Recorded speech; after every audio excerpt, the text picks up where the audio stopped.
involved. So I'm going to define a special notion of equality just for bits. Whoops. So this is a relation. This is again a data type that takes 2 bits, and then there is 2 ways the 2 bits can be equal. Either they both equal to 0. They both are 0. So then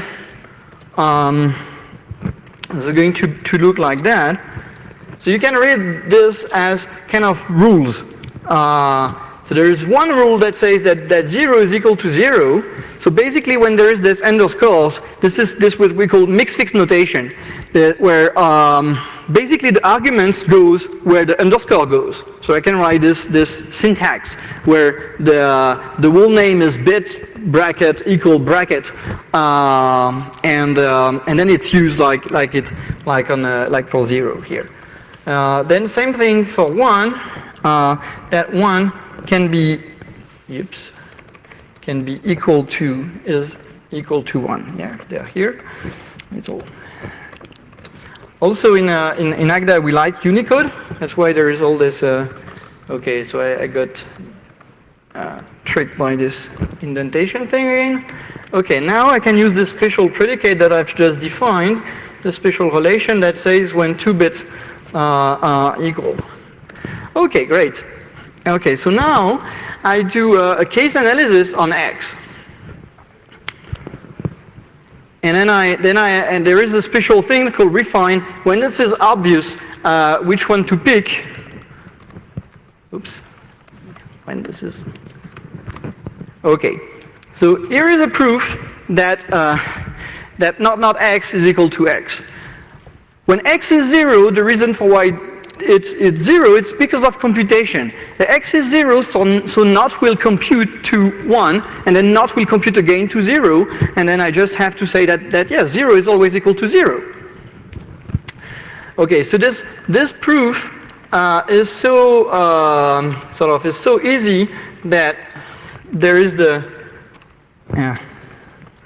I can ask the kind of auto mode to find it for me.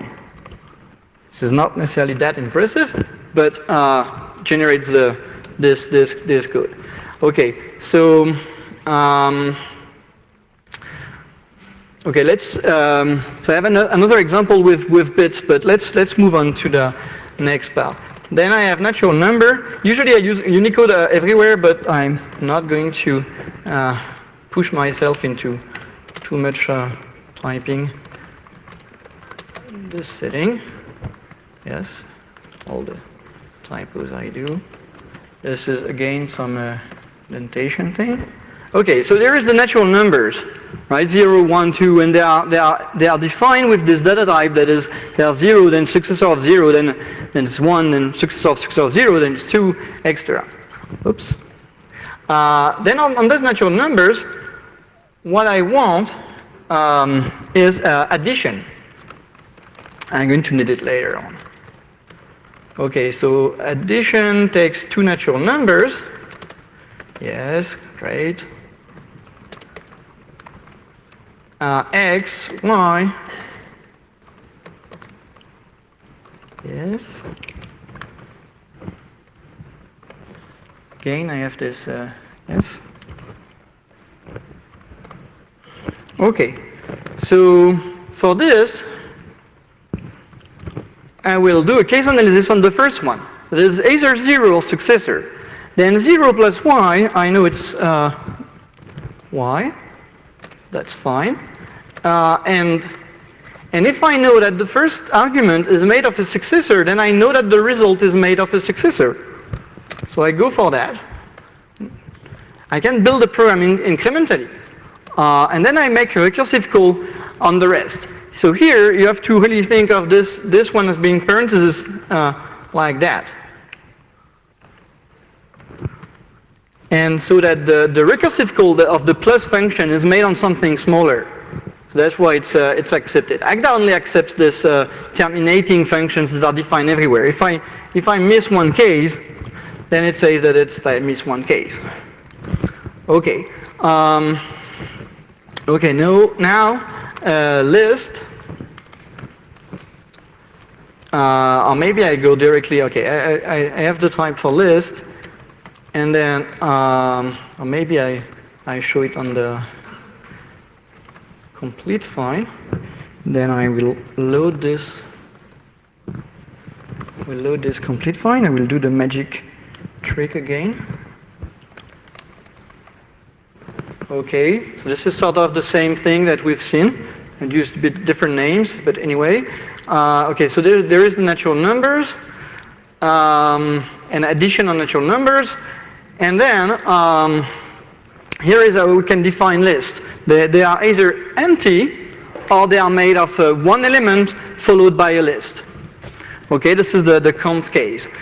And on this list, we can define the length function that is basically, if you think about it, it's going from a list to natural numbers, and it's actually sort of forgetting about the elements of the list, but preserving the structure. It maps nil to 0, and it maps const to circ. Then on this list, one can build a concatenation function, the append function of two lists. And one kind of proof that we can have is to show that, and some easy proof that we can have is to show that the length of the concatenation of two lists is the sum of the length. And the proof really goes as this two-line function that is defined by case, and this is a proof. And at the same time, if you read it as a function, it's also as a function. That's what I mean by one system with sort of the two the proofs and programs are consistent, are unified. Okay, okay, and then to kind of finish with this demo. Vectors. So vectors is some kind of the first basic example that we have of dependent types inside on the side of programming, because dependent types were actually used in all the proofs here. So the type of vectors is a bit like the type for list, except that it tracks the length of this vector in as an index. This is the second thing. There is, for instance, the empty list. The empty vector is of size 0. And the const case takes a vector of size n and makes a vector of size successor of n, so 1 plus n.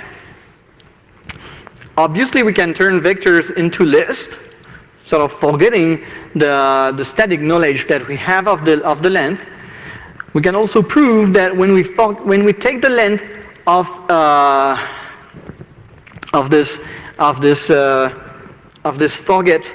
this conversion of from vectors to lists, then we get n. This was the original size of the list, showing that we've not forgot any elements when we were converting this function. So you might get this function wrong if you, for instance, forget this part here.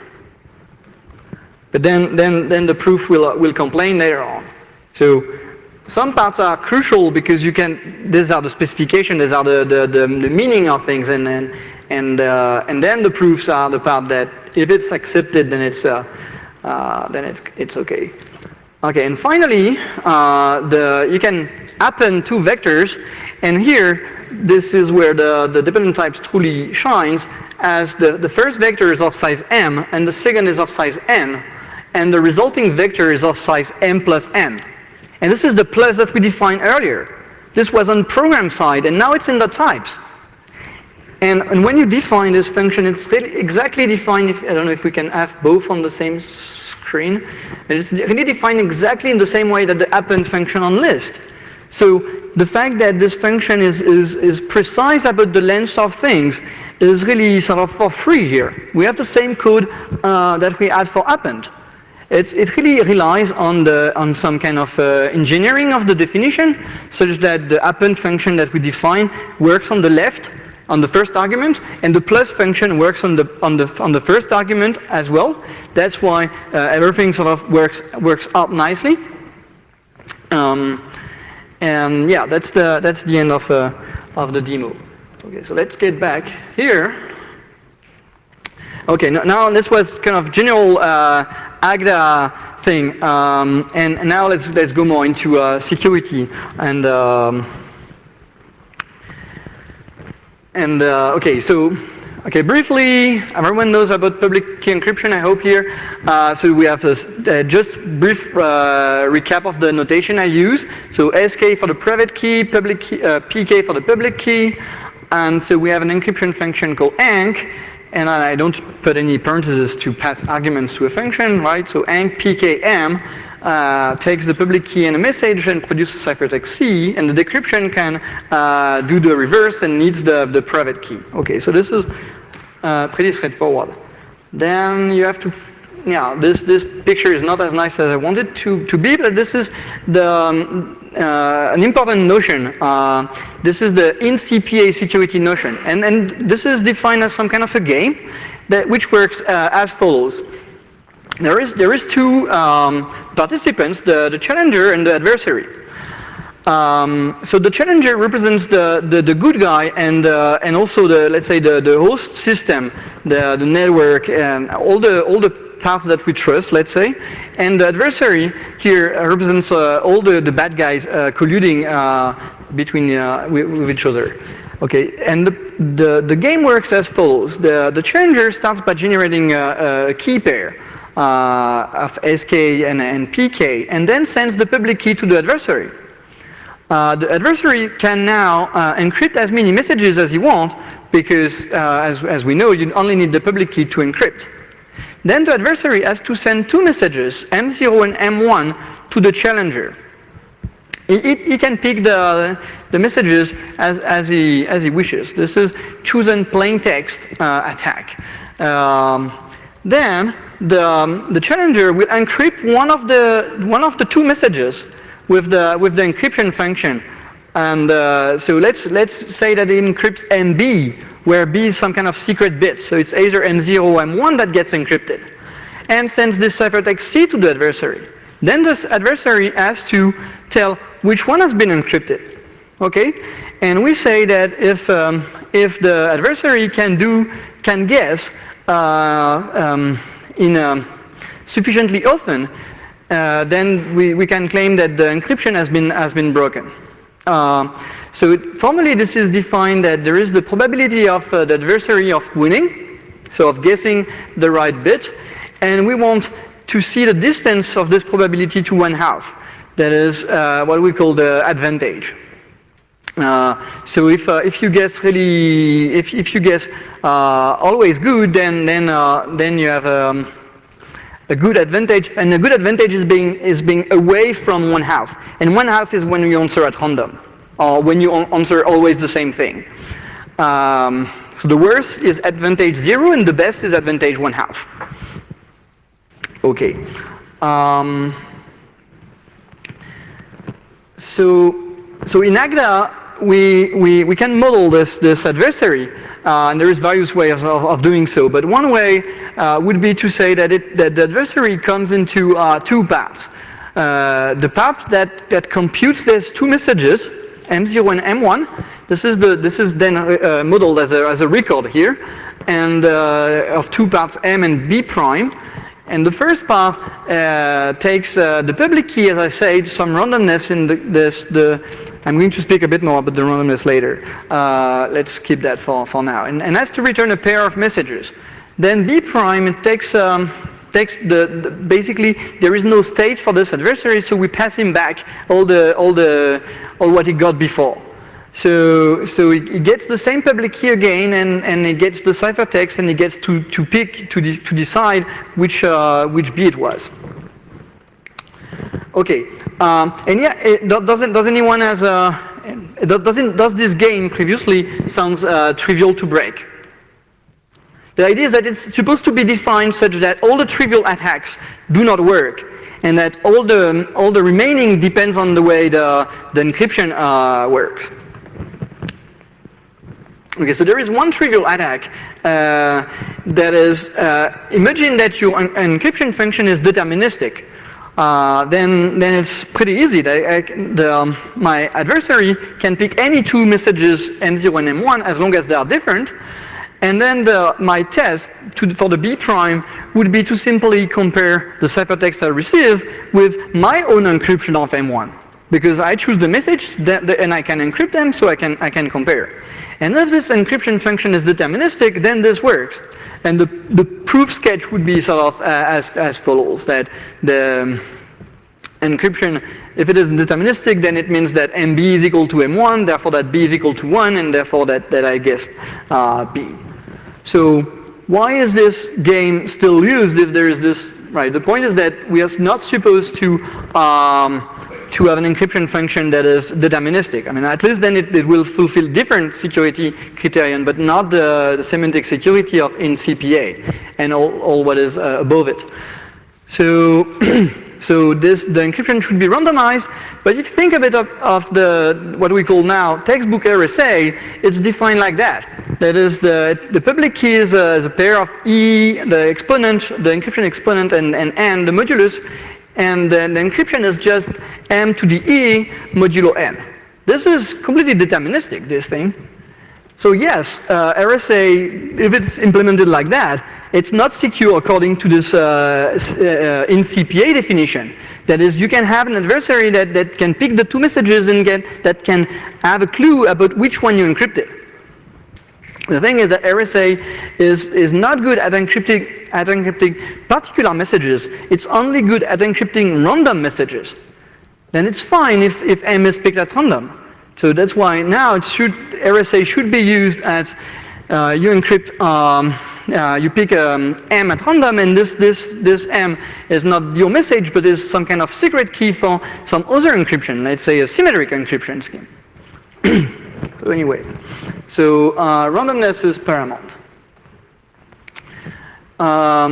Okay, so now we can see, so this way I sort of hidden this randomness thing before, and now that is made explicit. So the way we can represent this game with the two boxes, we can represent it in Agda with this exp function that takes the bit B, such that we can choose the mode where B is 0 and the mode where B is 1. Then it takes an adversary, this is A, and then it takes all the randomness that is necessary in this game.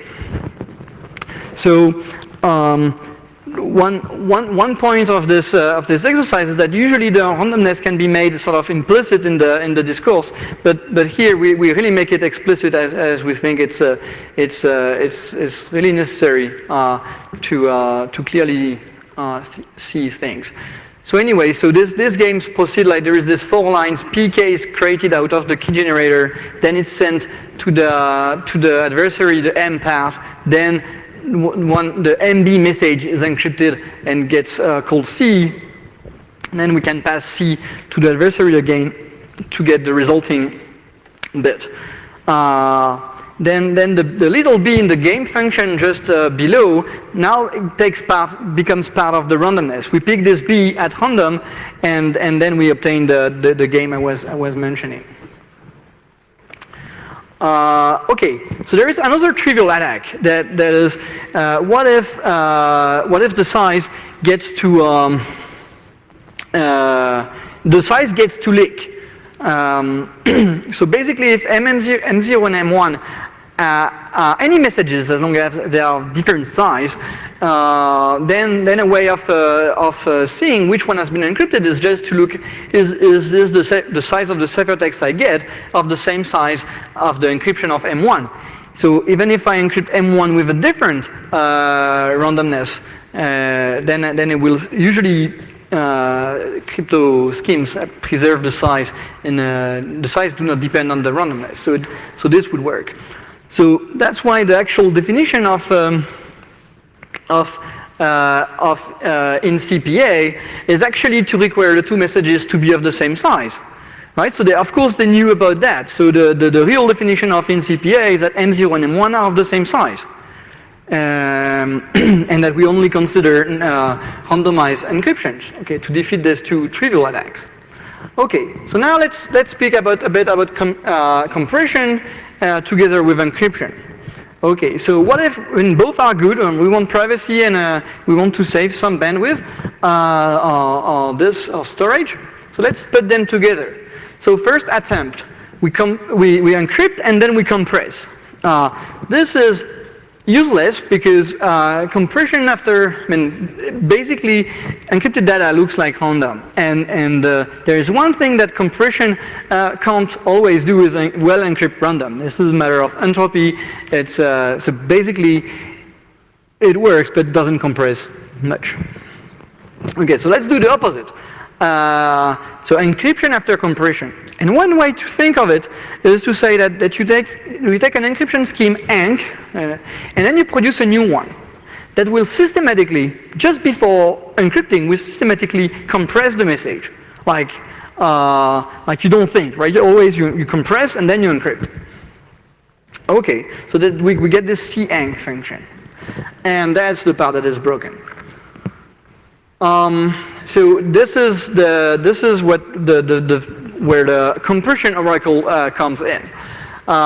So basically, the pair of messages can be any two messages that have the same size, right, to fulfill the requirements of this in CPA game, but will compress of a different size. And I bet that any pair of any kind of compression scheme better be able to compress better some messages than some others, because we know that it can't compress all of them. So basically, one M0 could be sort of plenty of zeros, and M1 could be some random bit string of that same size. One will compress very well, and the other will not. And so. So the way we can write the adversary is just to look at the size of thiscenc function.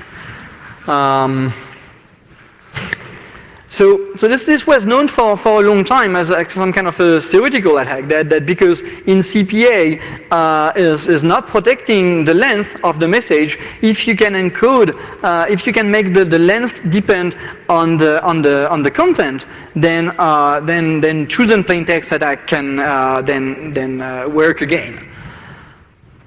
And this works basically for any compression scheme. And this assumes from any encryption scheme, which is, it can even be in CPA secure, the base one, and will leak the size of the plaintext message by encrypting, and basically that the ciphertext does not depend on the randomness. That's a technicality that's usually okay. Okay, so now we get closer to this breach attack. It was called in 2012. There was the crime attack, which was targeting the compression that was built into TLS. It was not widely used, so this just got turned off, and this was mitigated.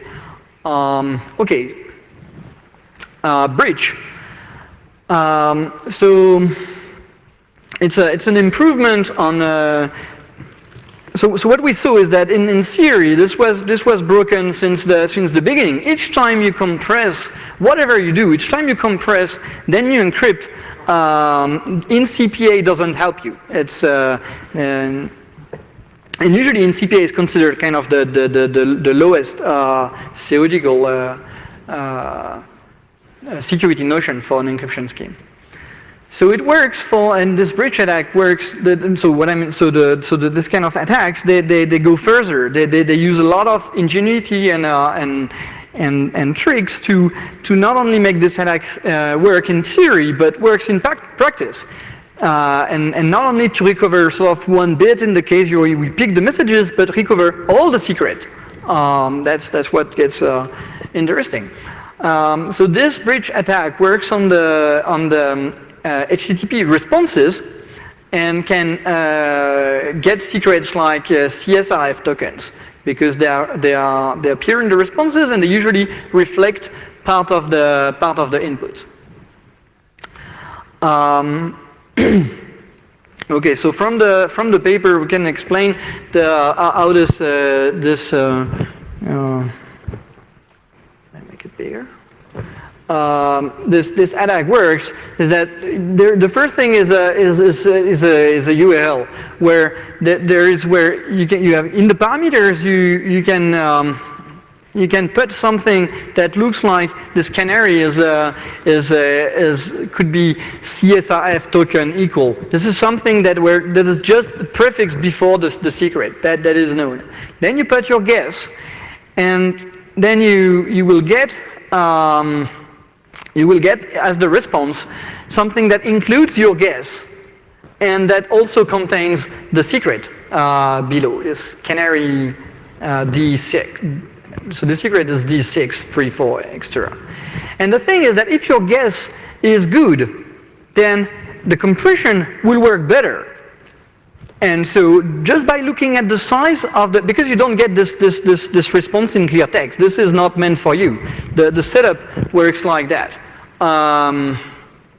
And there is, so either you have a real man in the middle, or you can just sniff the resulting responses encrypted, and just the size of it is what you need. So you will make new requests that you can do either by forcing the victim to do it, or in theory you can do it because you have the public key. So if it was just a matter of public key encryption, then you have the public key, so you can send messages to the server. In practice, there is enough stuff such that it makes this difficult. So let's say that you force the victim to send particular request, and then out of the responses you can only get the length. But when your guess is when the first byte of your guess is right, then it will likely to compress better than when it's not, because there is patterns that repeat, and that's what compression is here for. So you can then therefore recover byte by byte all the secret in this way. So there is technically this that I will mention a bit later on. Okay, so this was the setup. Now I need something smaller. Yes. So basically, this would be some kind of mock-up. This is some kind of a mock-up of what the base version of breach would look like in Agda. So I use this for this presentation. I thought it was more fun to speak about an attack more than speak about an encryption scheme, or a construction. Yeah. It's more fun to see an attack than to see why something is secure, and usually it's more technical to see why the proof of when something is. So in the end, this is what I have about breach. Really, in Agda is basically just a mock-up, but and also this compression oracle that we saw before. That was the theory behind it. So in the real bridge, there is lots of technical challenges that they had to overcome. The fact that there is not only the compression works in 2 layers, and there is some Huffman coding that defeats the basic version. So then there is this 2 tries method. So I just want to in case you don't know bridge well, that don't get confused by this simple mockup. This is more advanced than this. Yes. So block ciphers can hide the length, but not totally. Sometimes you can only make a guess on a small period of time. Or anyway, so yeah, we'll have plenty of time for questions. So as a future work, so this we work on our end goal would be to verify a voting scheme based on cryptography. Examples of that are Helios or Pret-à-Voter, or some are based on mixed nets. And to do this, we need to sort of verify all the basic blocks of encryption before. There is homomorphic encryption, non-interactive zero-knowledge proofs, things like the Navier transform. There is plenty of roadblocks before that, but we are getting closer.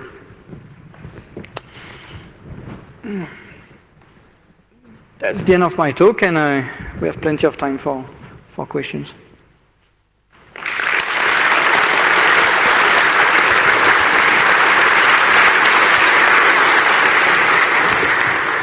Thank you.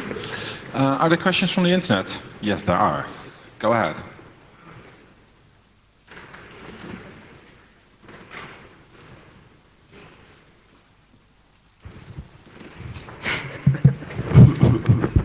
Hi. Do I get this right, that you have this URL-like structure where you have... Hang on a second, there's first a question from the internet. Oh, sorry. What? You will be next. Okay, question from IRC. Why did you decide to leave France for computer science research?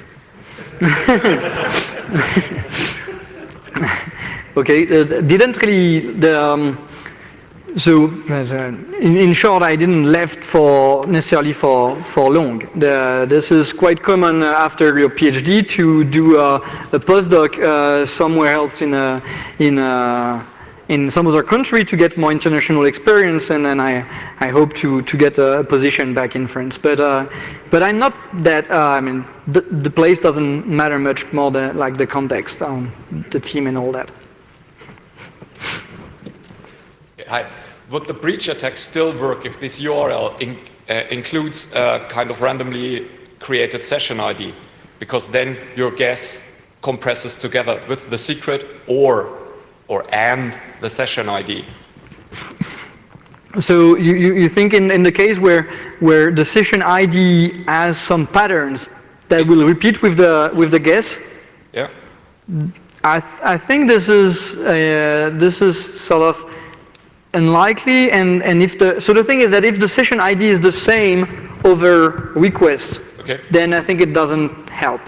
The secret is also the same, or the secret changes every time? Yeah, so if the secret changes every time, this is one of the way to mitigate this attack. Yes. Okay, we have another question from the internet. One more question from IRC. Typically, proving a protocol needs to explore a big state space. How do you prove that your exploration function is exhaustive? So there's two main ways of doing this kind of proofs. That is,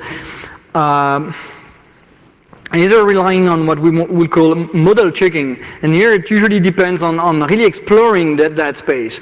And in crypto, we would like to have huge spaces because like the keys are usually you can't really explore them. The idea is that we do more of symbolic reasoning, where we can deal with these functions that really we do explore everything. I mean, like every of 2 power to the 256 bit space, but we don't run these programs. We run them only symbolically. We make they are defined by induction on their. So basically, yes, we can do proofs which will about programs that do enumerate a space that is much bigger than what we can compute. Next question. Could Agda be used for reverse engineers to prove the identity of 2 different implementations? I don't get why reverse engineer, but yes, I mean this can be used for this kind of thing. I mean it's if you think of functional programming, it's a bit like Haskell plus proofs. That not only you can write the programs, but you can also write proofs about it. And instead of just testing that these 2 functions are doing the same, you can also prove that they are doing the same. Yes? Okay. Okay. There's a microphone on your way to you, sir.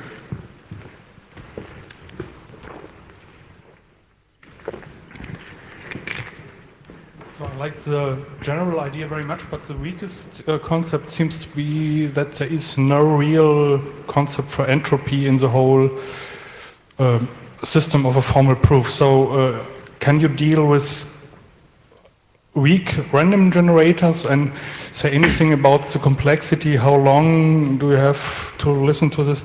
Or how complex an attack has to be to give to break the cryptography with a given probability or something like this? This seems extremely difficult to me.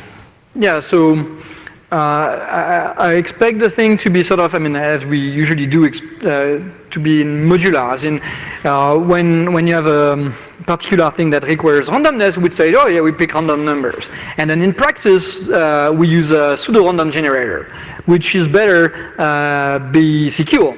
So the proof of that a pseudo-random generator is secure is when you can't computationally distinguish it from a real random generator.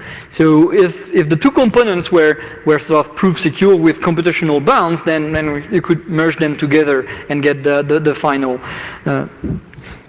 bond. But it's true that in practice there is always this assumption that you pick something at random and then in practice you pick it with a pseudo-random generator and maybe it's not that good. I mean, there is always this assumption that there is a lot, and then this is usually where the best vector attacks comes in, is to look at the assumptions that were not really thought deeply. But this is, I don't see it as a limitation. It's a challenge, yes, and randomness is really paramount in cryptography. And I would say it's the main thing. Okay, next question again from the internet. There is another follow-up question regarding protocol proofs. Is there any particular reason to do protocol proofs in Agda rather than COQ? Yes. So this is a good question, and when we started this project, we knew about the coq proof assistant, but we're not really experts in it. But mainly the two main reasons why we switched to Agda, I mean, or more like to switch. Okay, so we switched to Agda because we like the way the dependently typed programming is better integrated. But then there is, why not reuse what has already been done in coq, like with the Gilbert team. They did this CertiCrypt project and then this EasyCrypt project. So in short, there is two things in CertiCrypt that we didn't like, is that they, to speak about probabilities, they have to speak, I mean, we sort of have to speak about real numbers, and real numbers in this kind of constructive logic, it's a mess. And so you end up with an axiomatic version of, or partly axiomatic version of real numbers, and this we didn't like. So we said, we don't really need real numbers because in cryptography, the kind of probabilities we do, they are only discrete. So screw that and let's not delve into real number. We want something with absolutely no axioms. This was the first reason. The second reason is that usually these games, they are represented as imperative programs, and that we don't like imperative programs, in particular because we know how difficult it is to write proofs about it. So we wanted something that would be more functional and less axiomatic. So that was the main reasons for starting over with different foundations than what was in CertiCrypt. Could you go to the microphone?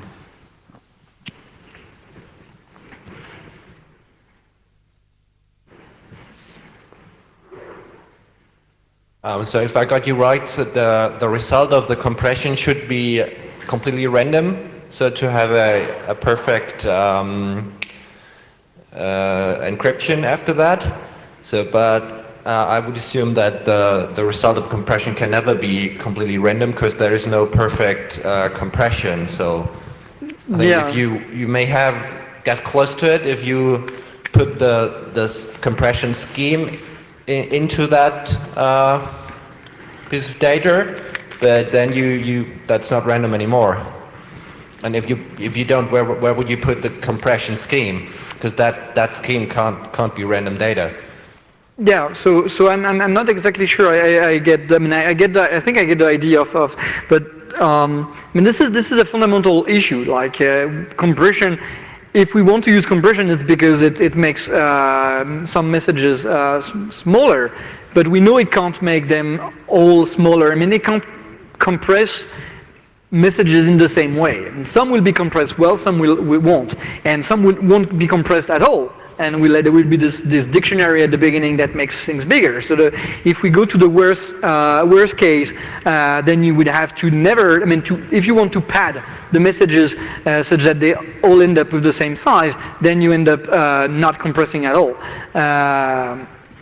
So I think that there is, the only way is to sort of to hide the length of after, by adding some random amount of data. But even that is usually not helping much, because then it's just a bit more difficult to see, because we're not going to add one gigabyte of randomness just in case. Then you defeat the purpose of compression again. This is really a fundamental issue of that, combining these two features, compression and encryption. Okay, last question. Anyone? Okay, thank you so much.